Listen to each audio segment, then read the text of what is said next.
So I'm sure we can all agree that we want MUI Goku to drop for the 7th anniversary, and at that he needs to be an ultra and not any other rarity. But I will make the exception if they drop a MUI Goku if he's a rarity that's new, so one we don't already have in the game. I think I'll also like that. But we're all on the same page now, right? Cool. The big question is, what element will he be? Question for the guys in the comment section. At this current moment, are you feeling lucky or unlucky going into the 7th anniversary? Whether you're saving or not, have a lot of chrono crystals or a low amount, the sole determinant of your results will be your luck. But let's get into this video now. To get a good look at the future, we gotta look at the past. At the current moment, we have 4 Ultra Instinct Gokus in Dragon Ball Legends. I'm gonna name them in order, but what you wanna point out is the element for all of them. So the first one we ever got in Dragon Ball Legends was the purple Ultra Instinct Goku. So starting at a purple basis, keep that in mind, you're gonna see a pattern here. We then go forward and we get the red mastered Ultra Instinct Goku. Now if you look at the element wheel, you will know typically the order would go blue, green, purple, yellow, red. The order itself doesn't matter too much, but it's more so about what's type advantage and what's type disadvantage against each other. In this case, we've skipped one element, but going in reverse. So from purple to red, we've missed out yellow, but if you're good at building teams, you will know that red and purple are 2 good elements that work well with each other because red will protect purple from yellow. But now if we go into our 3rd Ultra Instinct unit, we get the revival Ultra Instinct Goku. He starts as Super Saiyan Blue. If you take him out, he revives and he'll come back as Ultra Instinct Goku, sign form, so not the mastered version. This unit here is green, and in the same way we jump the element going from purple to red, we jump another element. In this case, we're jumping over blue and going to green. Again, green and red are 2 elements that do work well together because green will protect red from blue in the same way that red will protect purple from yellow. Now if you go into our 4th and currently final Ultra Instinct unit that we have in the game, we get Ultra UI, the sign variant, so again not mastered, but our first ever ultra variant of an Ultra Instinct unit. Now this unit here again jumps another element, yellow pairing very well with green because yellow is going to protect green from purple. We're jumping another element, and that would be all the Ultra Instinct units. Now there's 2 things to note in all of this that I've brought out. The first thing is the pattern that I was pointing out. Every time they've dropped an Ultra Instinct unit, they jump an element. So in this case, starting from the purple unit, releasing 3 other Ultra Instincts, making the total 4, we've now got to the element yellow. The second thing you'd want to notice is that they've dropped 1 element for every Ultra Instinct unit besides from blue, and in both of those the missing element is blue. If you go from the most recent Ultra Instinct unit, we have the yellow one, the Ultra UI, and if we jumped another element, we would skip red and get to blue, and blue would protect yellow from red, which would be the final piece. In the same way, we have a green UI, a purple UI, a yellow UI, and the red mastered Ultra Instinct, but we're missing the blue.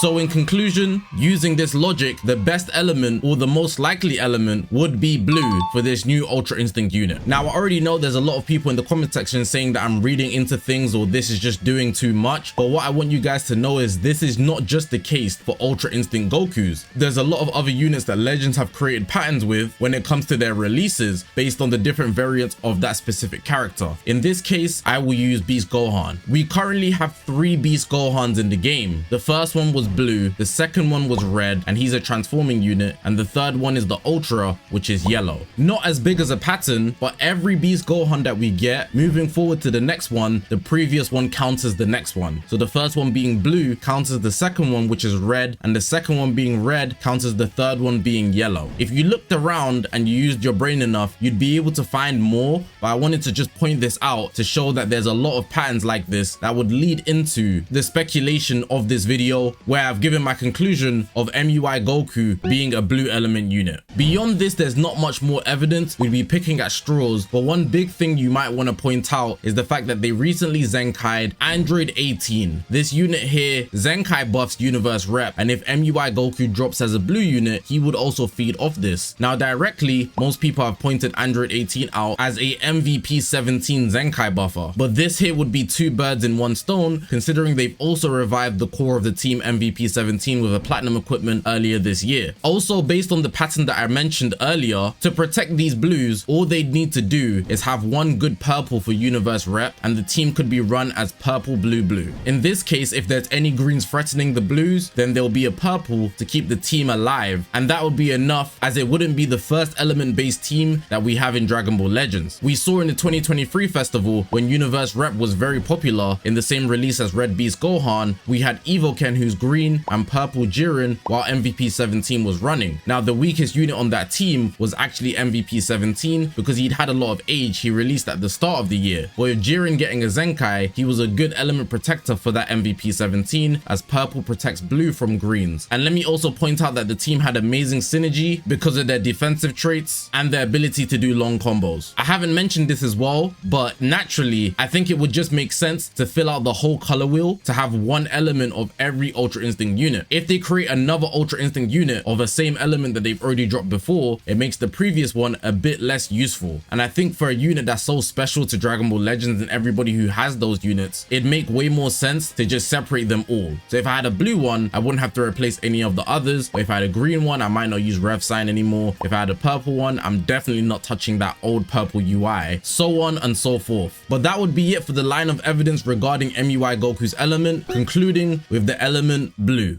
If you asked me what element I'd want him to be personally, I would still say blue. Not everybody would want to run MVP 17, and secondly, not everybody would want to run double blue. So we could have MVP 17 as more of an android buffer, considering the new Zenkai 18 is also an android. She's gonna buff androids, so MVP 17 will get that. But if you're using MVP 17, you could also get the benefit of using him on androids in full effect. Whereas on universe rep, you might want to opt in for just MUI Goku as your blue and focus on other elements, as we don't know what else they're going to drop in this anniversary. We've seen a similar thing to this in the 2023 festival. To bring it up again, that team that we had with MVP 17, Jiren and Evoken, when Ultra UI dropped, even though they're not the same element, some people just like to replace certain units. And the way we have MVP 17 right now, it's not the 5th anniversary anymore. Some people might not want to use him at all, even though he is valuable. The newer thing in most cases, and in this case if it's an Ultra MUI Goku, he will take the cake. So for me personally, I would opt in for him to be blue regardless, but the evidence also lines up for it to be that way as well. Something I didn't speak about is Dragon Ball Daima. The developers obviously release things knowing what they're going to release after the fact. If you think they just decided last month what they're going to drop in the anniversary, something in your head isn't working correct. They've had the anniversary units lined up for at least 3 months because they need to make sure everything goes correct. They need licenses. Even for the reveals themselves, they take a lot of prep time. Even thinking about 3 months itself is very much lowballing it. Now why I'm bringing this up is because we know Daima is the best team right now, the most overpowered team currently in the game, one of the best teams we've ever seen in Dragon Ball Legends history, and the leader of that team is Super Saiyan 4 Goku, a blue unit. Now thankfully this unit is restricted to run on Daima, not literally, but you know you don't get the indestructible if you're not running him on Daima, which pushes people to keep him on Daima and not run him anywhere else. But you know people would do that anyways if they can get the indestructible elsewhere. For example, the new Dragon Ball OG Goku Youth, people are running him with the Super Saiyan 4 Goku because Super Saiyan 4 Goku is still good enough to be used without his indestructible, knowing that you can get indestructible off of this other unit right here who can fit on the same team as a Saiyan or on Son family. Now MUI Goku, he's obviously a Son family character. If he was to drop and be blue, it just waters down the odds of you running them together.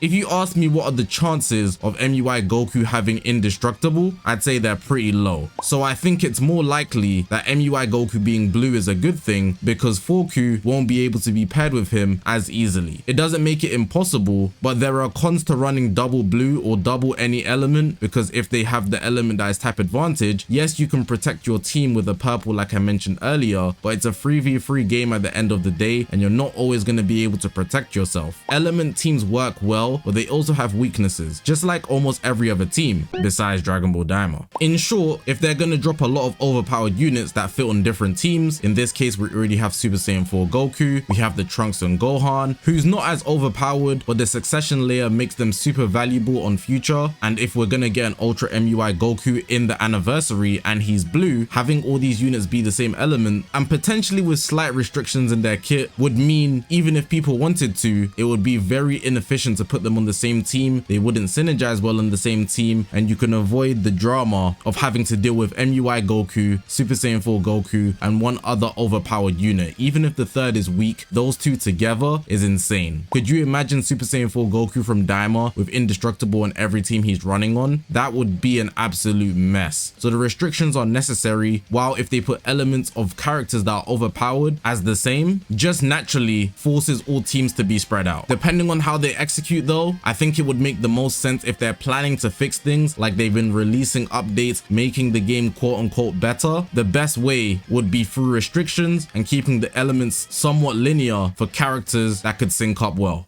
But that makes the end of the video. Let me know in the comment section if you've come to a different conclusion. I'm very happy with this conclusion. The logic makes sense, even on a personal level, emotional level, it makes sense. The way it lines up with all the reasoning and the Zenkai, it all just makes sense. But if you disagree or you agree, let me know in the comment section. But hopefully you guys did enjoy this video. If you haven't already, make sure to press the subscribe button. We're on this grind to 200,000 subscribers. I appreciate you guys for watching, man. My name's Zakashi, guys, and I'll see you guys in the next one, man.